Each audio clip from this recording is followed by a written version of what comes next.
larger than life. It is called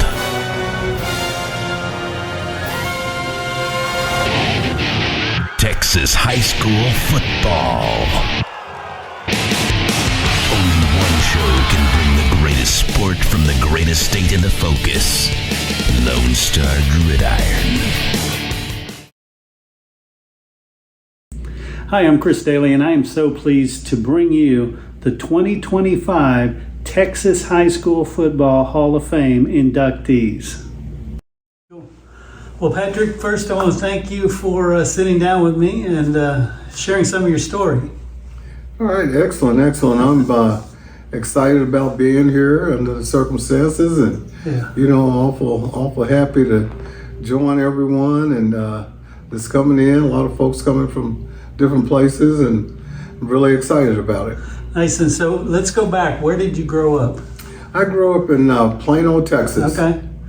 And so that was my life journey of fourth generation out of Plano, Texas. And so it's been a really blessing just being able to be from there. And, I had a few people there that, minorities that basically lived in Plano at that time. And we grew up in a very, very good environment. Nice. And when did you discover football? Well, I discovered football at an early age. When I was really small, the Dallas Cowboys were playing. And we would watch the Dallas Cowboys, and, it was segregated at that time. Mm-hmm. And so we'd get out in the backyard when games were on. We'd always illustrate the players and have favorite players and things of that nature. And we'd get outside and get a can, get anything we could throw around, and try to run against each other. All my cousins and relatives and stuff, the boys, we'd all have us a football game every Sunday. Nice. I love it. And what about, did you play Pee Wee or anything before junior high? No, I didn't. I played in the 6th grade at Douglas. It's before the integration, the all-black school in Plano, Texas was Douglas, and it went first to the 12th grade. Oh, wow. Yeah, and so I really played my first season after integration at a junior high called Cox Elementary there in Plano. And that kind of started my football playing in a regular situation. And then you went from there to Plano High? Yes, we had the junior high, and then we went to Plano High School, and it was a really good time for anybody playing football in Plano. Yeah. And one of the major things that took place was that 1 year after integration, my cousin Alex Williams was a quarterback, and which you didn't see that many black quarterbacks that are starting on the varsity teams after integration. Well, the first year he did that. The second year, Plano won the state championship. Yep. And Alex was the first black high school player after everybody got together and won the state championship. Wow. And so that's one of the things that really pepped us up. I was 4 years behind him, and to be able to see that happen and follow the team and everyone come together as one, it was a pretty good situation to get started on. And when did you start varsity? Were you varsity as freshman? Sophomore. Sophomore, okay. Sophomore, and it was a really good thing for me. I played several positions, so I started at defensive back, started at quarterback, kicked field goals, extra points, returned kickoffs and punts, and a little bit of everything. Yeah. So, and I also played running back. So a little bit of everything for real. Yeah. Nice. And so, when did you know this was a good team, that y'all had a chance to go to state? Well, Alex and the guys that played on that team that won that first championship. There was about 4 black players, and all of them were cousins of mine. Because Plano, I mean, what else? Right. I mean, we couldn't even date girls in high school because they were all cousins. So it wasn't a lot of us. But Ken Davis and John Griggs were all-stars and all-state that very first year, the second year, and then Alex, of course, his second year, he was a quarterback when we won the state championship. But having done that, all the kids in Plano, the first state championship, football was everything. Yeah. I mean, it just lit up the hearts, and people would come together, and it was a very good feeling. Yeah, so talk to me about the Gregory Portland championship, because that was a close game. Yeah, it was. And Gregory Portland, that game was important, but the game before, we were playing against Brownwood.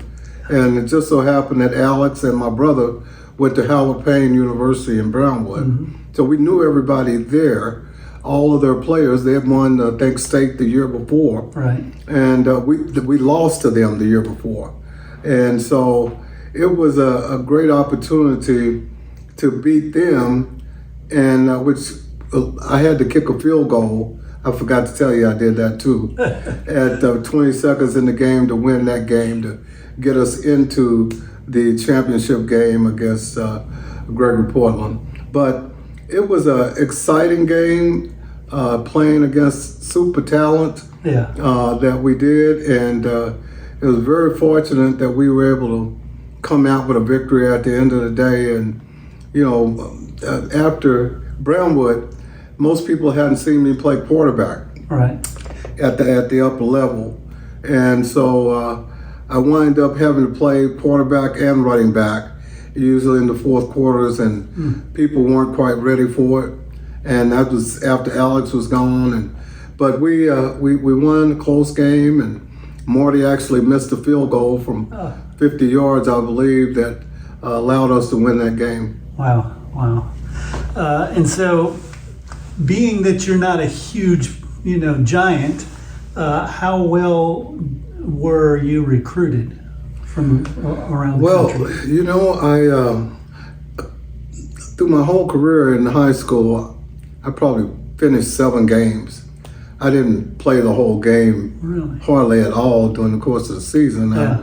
I was, we'd get out ahead, and Coach Clark would get me out of the game on offense. Then I'd be playing defense, and so we had a very disciplined team that had a lot of love for each of us, and everybody wanted to be like the ones that came before us and get to that state championship again. Yeah, and so which schools went after you from college? Which ones tried to get you on board? I know you go to A&M, but who else talked to you? Well, I also had signed with Oklahoma at that time. Oh. Yeah, they had some really good players and people, and I originally signed with them after recruiting and thought I had a good chance. And then later on, I stepped back a little bit and talked to the guys at A&M, which I just really adored because of the things that they represented. It reminded me of Plano. It reminded me of the discipline and the integrity and the opportunity that we had going there as the first minority class coming in. It was a great opportunity to start as a freshman, which it could have been at other places, but not Oklahoma. Right. So they had some very good running backs and defensive backs there, of course. And so I decided that A&M was the place for me. Yeah. I wanted to be a part of an organization that was building. And, Emory Ballard just came in as the head coach. And, I thought it was the best thing we could do. I think God really blessed us to make that decision. Yeah. Yeah, and so talk about your career there. What'd you play? How'd the team do? Well, the team at A&M was pretty fantastic. We started the first year, we had 6 first-year players that started on the varsity.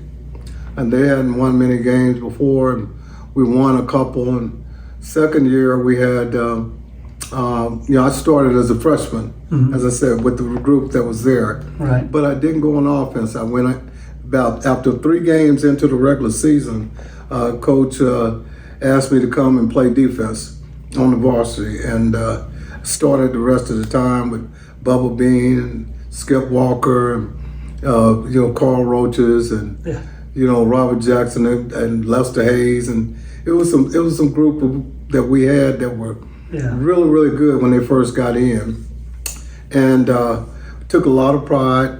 Got some junior college transfers, and in the second year, we were looking pretty good.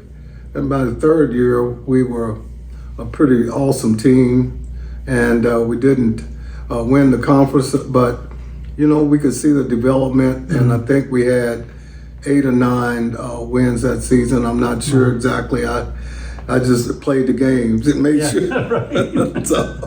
But going into our last year, which was probably our best year for me, is that we had #1 defense in the nation at the time, and we were led the NCAA and for 3 years as one of the lead defensive teams in the league, and so it was very positive to be on that team. However, the most important thing that happened there was that our senior year, we had 21 out of 22 players that wind up playing in the NFL. Wow. There's several #1 draft choices and second round draft choices, and it was a lot of really good people. Ed Simonetti, Buznak, I could go down the line. It's Tim Gray, James. It was a lot of good people on that football team. Nice. So talk to me about your NFL career. Well, going into the NFL was a challenge because of my size. I thought would be a challenge, and and they had good people there. So I was just hoping I wasn't a first round draft choice. I was a second round draft choice, and so that didn't make me feel very good about the people that we played against. But I played really hard, and I got on the nickel defense the first year. Second year, you got Jack Youngblood, Jim Youngblood. You got Merlin Olsen. I played with Merlin one year, and we had some really, really good teams and good players. And eventually, my third year, we went to our first championship game, and I started that year, and I believe it might have been that year or the year after. It was my first year making All-Pro. Nice. And it kind of went forward from there, and just really did have a great team. 3 NFL championship games and 1 Super Bowl, and it was a privilege to play with the coaches that I had all the way through my career. To think about John Clark in high school, and then you start talking about the coaches that I had in college, and then in the pros, and it was very good. I really enjoyed having the company of people like me. Nice, I love that. I love that. And then let's talk about the Gamblers. I was working for Arena Fan magazine when it started, and I understand you were with the Gamblers. What did you do there? Oh, I was a secondary coach. Okay. And it was my first year out of playing football. Yeah. I had tore my knee up, and I wind up getting traded. And the team they traded me to said my knee was torn up, that I had to go back. And the Rams said to the Raiders said my career was over at the end of that. And Jack Pardee was named the head coach with the Gamblers, and I went up for one interview, and he hired me. Yeah. And that's where that old Aggie teamwork got together really good. So it was very, very exciting. It's the best time I had in football at a professional level. being with Jack and Yeah. Jim Kelly and Yep. you know, the guys that we had were super players. And matter of fact, I had like 2 or 3 seasons, I had 4 defensive backs that were all USFL. Nice. And so it was it just really made me feel good to be able to add value Yeah. to other people's lives. It was my first opportunity to be able to give back. Yeah. And that really encouraged me to try to help people as I went forward in my life. Nice. Yeah, that was a fun team too. That was a lot of fun. Nice. And then talk about your coaching career after that. Oh wow, it was really up and down because people had told me that when you go into coaching or in the NFL, just remember that the NFL means not for long Right. when it comes to coaches. And but we were very fortunate. We had Jim Kelly, went to championship there in the USFL, and we merged with the New Jersey Generals. We had, I think, 21 out of the starters that we had played in the NFL, and 2 of them were the highest paid players in the NFL when the league folded. Right. And Donald Trump chose to take $1 and crash the league. So Still that mad at really him hurt about me. that. Yeah. The Gamblers had merged in New Jersey. I was there for 6 months, didn't get paid, and he knocked it all down. I was so looking forward to it, but we lost that. And then we went to University of Houston, Yeah. where Andre Ware became a Heisman Trophy winner, and I had about 4. One Jim Thorpe Award winner. I had Yeah. 4 of the guys that was all conference, and some really good players for me. So I enjoyed that at U of H, and from there we went to the Houston Oilers, and we played there. We had Warren Moon, and we had one of the top defenses in the league, and we came up to finally we got to the NFC Championship game, and we lost that game, which was a terrible game. Let a team come back 32 points. And that was when I realized, I looked over at the owner. I was in the press box, and when I did, and I saw it finishing up, I said, I'm gonna get fired. It was the first time I ever had anybody tell me they didn't want me.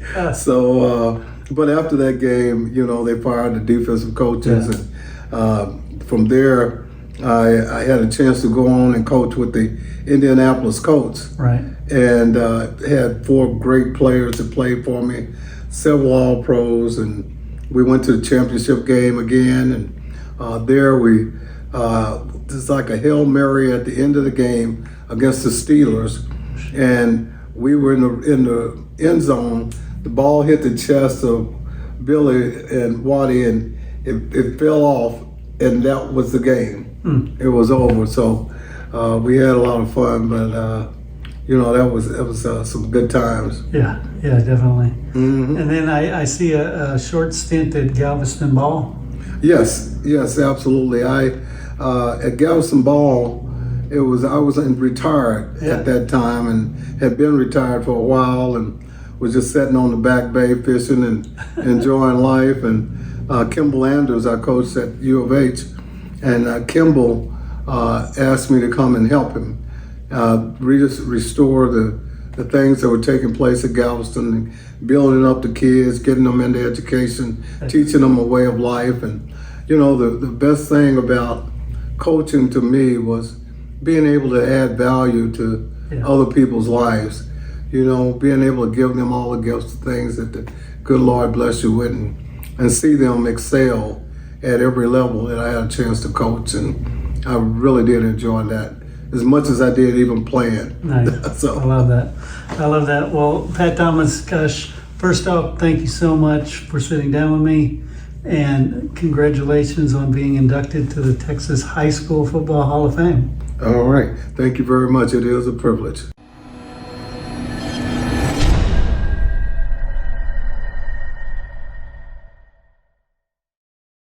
Lone Star Gridiron is looking for interns. Over the years, we have helped dozens of students get jobs in sports media. If you want to shortcut your path to a career in sports media, Click on the internship link on LoneStarGridiron.com.